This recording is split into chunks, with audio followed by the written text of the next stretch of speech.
बच्चेदानी का मुंह जल्दी और आसानी से खुल जाए उसके लिए आपको क्या करना चाहिए, क्योंकि देखिए जो 9 मंथ का जो सफर रहा प्रेगनेंसी का वो तो स्पेशल होता ही है, पर जब लेबर पेन स्टार्ट हो जाता है ना, तो जब तक जो हमारा ये समझ लीजिए बच्चेदानी का मुंह है, बच्चेदानी का मुंह जो है ना दर्द शुरू होने से पहले बिल्कुल बंद होता है। उसके बाद जब दर्द स्टार्ट होता है तो वो धीरे धीरे 1 सेंटीमीटर तक 1 सेंटीमीटर तक खुलता है। जैसे जैसे पेन बढ़ते हैं, लेबर पेन एक्टिव होने लगते हैं, पहले तो ठंडे दर्द आएंगे, कभी दर्द आता है बंद होता है, दर्द आता है बंद होता है, उसके बाद धीरे धीरे करके कुछ समय बाद में, कुछ घंटे बाद में, अगर पहली प्रेगनेंसी है तो कहीं पर 8 से 10 घंटे बाद में एक्टिव लेबर पेन जब स्टार्ट होता है ना, तो जो बच्चेदानी का मुंह है वो लगभग 10 सेंटीमीटर तक खुलता है। 1 सेंटीमीटर से लेकर जब 10 सेंटीमीटर तक खुलेगा ना, उसके बाद ही बच्चा बाहर आता है। तो कई बार जो डॉक्टर्स होते हैं वो जाके चेक करते रहते हैं कि बच्चेदानी का मुंह कितना खुला है, उससे जो टाइम पीरियड है उसका भी अंदाजा लगा देते हैं कि इतने समय में जो बच्चा है बाहर आएगा। प्रेगनेंसी का जो समय रहेगा लेबर पेन का, उसमें कितना टाइम लगेगा और बच्चा कितने समय बाद में बाहर आएगा, वो किससे पता चलता है? बच्चेदानी के मुंह की ओपनिंग से। तो अब हमें करना क्या है कि अगर उसके लिए हम क्या घरेलू नुस्खे अपना सकते हैं जिससे कि जो बच्चेदानी का मुंह है वो जल्दी से खुल जाए। अब इस समय क्या होता है, 2 चीजें साथ में होती है। जैसे कि हमने आपको बताया 1 सेंटीमीटर से लेकर 10 सेंटीमीटर तक बच्चेदानी का मुंह खुलेगा, लेकिन जब बच्चेदानी का मुंह खोलता है ना, तो वो जो पार्ट है बच्चेदानी का मुंह का वो सॉफ्ट भी होता है और साथ ही साथ में पतला भी होता है। इसका दोनों का कारण यही है जिससे कि जो डिलीवरी है, बच्चा जो बाहर आने की जो पोजीशन है ना नीचे की तरफ से, वो आसानी से बच्चा बाहर निकल पाए। अब इस समय हमें विशेष ध्यान क्या रखना है, तो सबसे पहला विशेष ध्यान क्या रखना है कि जब आपका लेबर पेन आना शुरू हो जाए, यानी जब ठंडे दर्द आना शुरू हो जाए, हल्के हल्के क्रैम्प्स फील होने लगे, हल्के हल्के दर्द आ रही है, दर्द खत्म हो रही है, ऐसे समय में भी आपको लेटना नहीं है। देखिए अब विशेष ध्यान रखना है इस बात का। मैं आपको बार बार इसी पॉइंट पे दबाव इसीलिए डाल रही हूँ क्योंकि कई बार महिलाएं ये गलती करती है कि दर्द आ रहा है, अरे बैठ जाओ, या फिर दर्द आ रहा है लेट जाती है बेड पे जाके। ऐसी गलती बिल्कुल नहीं करनी है और जब हल्के हल्के दर्द आने लग जाए ना, तो तुरंत हॉस्पिटल भी नहीं भागना है।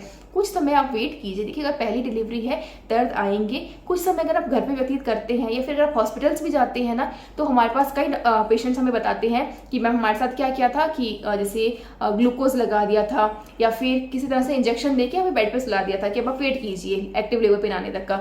अगर आप ऐसी गलती करते हैं, अगर आप लेटे रहेंगे, तो जो आपका लेबर पेन का जो समय है ना एक्टिव लेबर पेन आने तक का, वो बहुत ज्यादा बढ़ जाएगा और जितना बढ़ेगा ना, तो देख लो आपको ही वो दर्द सहन करना पड़ेगा। अगर आप चाहते हैं कि मुझे वो दर्द लंबा सहन ना करना पड़े, बच्चेदानी का मुंह जल्दी खुल जाए, जल्दी से बच्चा बाहर आ जाए, जो क्यूरियोसिटी है ना वो खत्म हो कि फाइनली बच्चा हमारे हाथ में आ गया है, तो उसके लिए सबसे पहले यहाँ ध्यान रखना है कि हमें क्या करना है, वॉक जरूर करना है। देखिए जब दर्द आता है ना, तो प्रॉपर वॉक करने में प्रॉब्लम होती है, बिल्कुल नॉर्मल बात है, क्योंकि दर्द जो है ना वो सामान्य जो चोट लगती है या पीरियड्स में जो क्रैम्प्स आते हैं उससे कई मल्टीप्लाई करके उस कई गुना ज्यादा दर्द है, तो उसको सहना मुश्किल होता है। लेकिन उसके लिए आपने पहले जैसे हम अपनी वीडियोस में बताते हैं कि आपको क्या करना चाहिए नॉर्मल डिलीवरी के लिए। आप लिंक में भी जाके देख सकते हैं, डिस्क्रिप्शन बॉक्स में भी आपको लिंक मिल जाएगा कि आपको नॉर्मल डिलीवरी के लिए क्या क्या करना चाहिए, उसके टिप्स आपको मिल जाएंगे। आप वीडियो जरूर देखिएगा, वो आपके लिए बहुत हेल्पफुल रहेगी।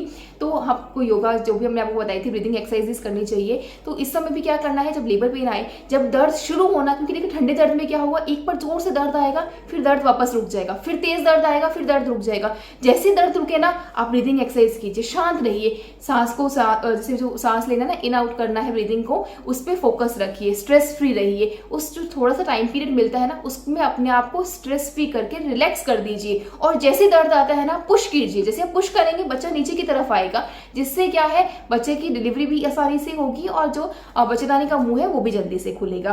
तो ये तो रही बात कब की, जब आप हॉस्पिटल पहुंच गए हैं या फिर लेबर पेन आ गया है। अब बिल्कुल उससे थोड़ा सा पहले चलते हैं, जब हल्का सा या तो डिस्चार्ज शुरू हो गया है, पानी जैसे वाटर लीक हो गया है, या हल्की सी डेड स्पॉटिंग शुरू हो गई है, या बहुत ही माइनर पेन आ रहा है, उस समय आपको क्या क्या ध्यान रखना है। उस समय आपको विशेष ध्यान रखना है कि आपको गर्म तासीर की चीजें जरूर खानी है, या फिर आप ये कोशिश कीजिए कि जब आपकी ड्यू डेट है ना, उससे लगभग 10 से 15 दिन पहले ही आप गर्म तासीर की चीजें खाना शुरू कर दीजिए। इसमें क्या क्या खा सकते हैं आप, अंजीर खा सकते हैं, किशमिश खा सकते हैं, इसी के साथ में ही गर्म जैसे वो अजवाइन होती है ना, अजवाइन और गुड़ से, जैसे कृष्ण जन्माष्टमी में भी जो बनता है अजवाइन का, जो यहाँ पे हमारे यहाँ पे इसको राजस्थान में अजवाइन पाक कहते हैं, आपके क्षेत्र में क्या कहते हैं आप जरूर बताइएगा। तो अजवाइन पाक जरूर सेवन कीजिए, उसकी तासीर गर्म होती है, उसका सेवन कर सकते हैं।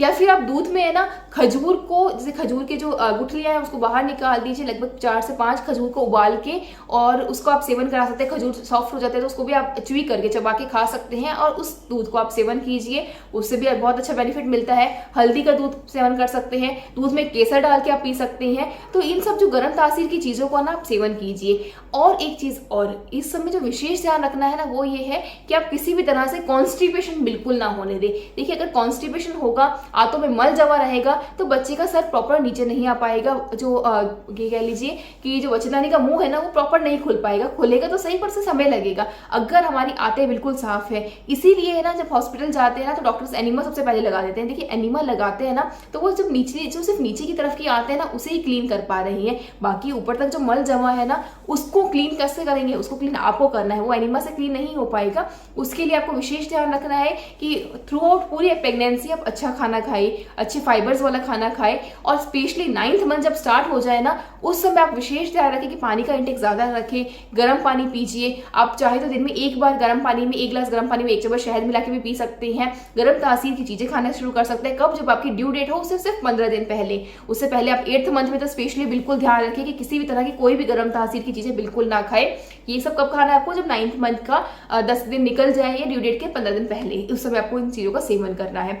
और इसके अलावा एक विशेष ध्यान, बच्चेदानी का मुंह खोलने के लिए जो हम लोग सबको सलाह देते हैं, देखिए हमारे पास कई पेशेंट्स ऐसे हैं जो सिर्फ हमसे फोन पे कांटेक्ट करते हैं कि अब हमें क्या करना चाहिए मैम, क्योंकि हमारे पास कई लोग होते हैं कि जो नहीं आ पाते हैं, क्योंकि कुछ समय पहले जब कोरोना का समय था तब हमारे पास ठहरने की सुविधा नहीं थी, तो हम लोगों ने नहीं बुलाया था अपने पास से पेशेंट्स को। तो हम उन्हें कहते थे कि आप हमें घर से ही अपने कॉन्टेक्ट कर दीजिए, हम यहीं से आपको सलाह दे देंगे और हमारी गाइडेंस में आपकी डिलीवरी बिल्कुल नॉर्मल होगी, हष्ट-पुष्ट बच्चा होगा, उसके लिए निश्चिंत रहिए। तो ऐसे में सबसे अच्छी काम क्या करना है आपको?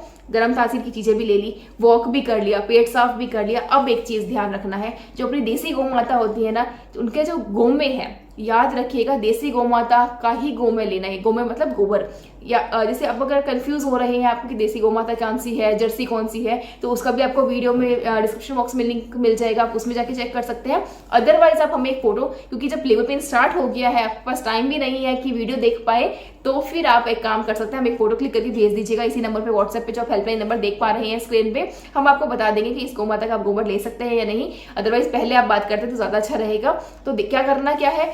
गोबर लेना है। अब गोबर लेने की भी एक विधि है।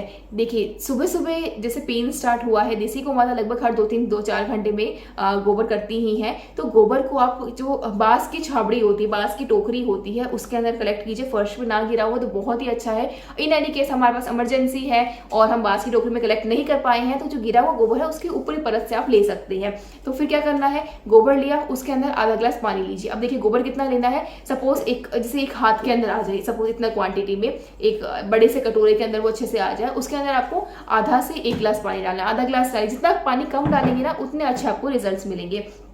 आधा ग्लास पानी मिलाया, उसको अच्छे से मिक्स करना है। मिक्स करने के बाद में एक सूती का कपड़ा लीजिए, मलमल का कपड़ा लीजिए, उसके अंदर वो पूरा जो पानी डाला हुआ गोबर था उसको रखा। उसके बाद में उसको छानना है। वो जो छानेंगे, जो उसमें गोमे रस निकलेगा। हालांकि ये जो विधि है ना प्रॉपर गोमे से ही करी जाती है। गोमे जो डायरेक्ट गोमे है उसको कपड़े के ऊपर रखा और उसका रस निकाला, पर कई बार उसमें क्या होता है कि रस की जो क्वांटिटी है वो बहुत ही कम होती है, इसलिए हम पानी डालने की आपको सलाह देते हैं कि बिल्कुल कम पानी डालिए, जिससे कि गोमे रस आसानी से निकल जाए। अब जो रस निकला ना उसको भी अच्छे से आप छान लीजिए। छानने के बाद में आधा कप, लगभग आधा कप कितना होगा? 50 ml। देखिए आपको लग रहा होगा कि अरे गोबर का रस कैसे पियेंगे, स्मेल आएगी, टेस्ट आएगा। जब पेन आएंगे ना आपको तो वो उसमें कोई स्मेल नहीं आती है, कोई टेस्ट इश्यू नहीं करता है। वो मैटर क्या करता है कि फटाफट बच्चा बाहर आ जाए, क्योंकि वो दर्द बहुत ज्यादा सहना पड़ता है उस समय। तो उसके लिए आपको रेडी रहना है ना, तो उस समय ये टेस्ट, ये सब चीजें कोई मैटर नहीं करिए। फिर भी आप टेस्ट के बहुत ऐसे हैं कि नहीं भाई हमसे नहीं पिया जाएगा, हमसे तो स्मेल ही होगा, तो नाक बंद कीजिएगा और पी लीजिएगा। और टेस्ट का अगर ज्यादा इशू है तो आप 1 चम्मच शहद मिला के पी सकते हैं,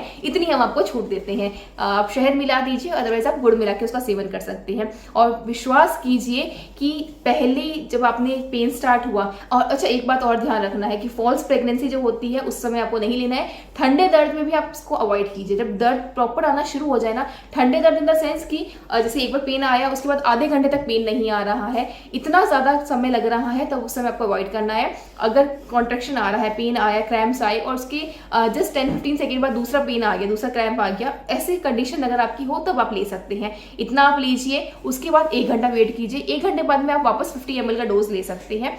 ट्रस्ट मी, आप आधे घंटे बाद में 3 डोज ले सकते हैं। तीसरे डोज के बाद में आपको उसकी जरूरत नहीं पड़ेगी।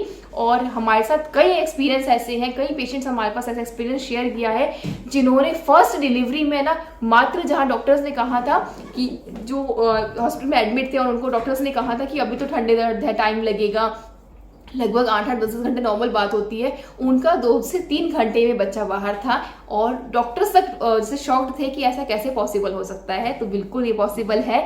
आप भी इस चीज़ को अपनी जब बच्चेदानी का मुंह खोलना है, स्पेशली उस समय आप इसका प्रयोग जरूर कीजिएगा। देखिए, प्रेगनेंसी के थ्रू आउट पूरे सेशन में जो पूरा समय है, उस समय कोई भी किसी प्रकार का रिस्क नहीं लेना है, कोई एक्सपेरिमेंट नहीं करना है। इसका आपको सेवन कब करना है? जब प्रॉपर 9th मंथ में आपकी दर्द आना शुरू हो चुकी है, जब proper active labour pain start हो गए हैं, उससे कुछ समय जस्ट पहले, जब ठंडे दर्द है और एक्टिव लेबर पेन का जो बीच का समय है, उस समय आपको गोमेरस का सेवन करना है। आधे घंटे बाद करना है। 50 ml की क्वांटिटी होनी चाहिए। मैं आपको वापस बता रही हूँ, हर आधे से 1 घंटे बाद आप सेवन कर सकते हैं। हालांकि आधे घंटे बाद भी सेवन कर सकते हैं, कोई दिक्कत वाली बात नहीं। 50 ml और सिर्फ 3 बार ही लेना पड़ेगा। 3 बार भी नहीं लेना पड़ता है, 2 बार में ही बच्चा बाहर आ जाता है।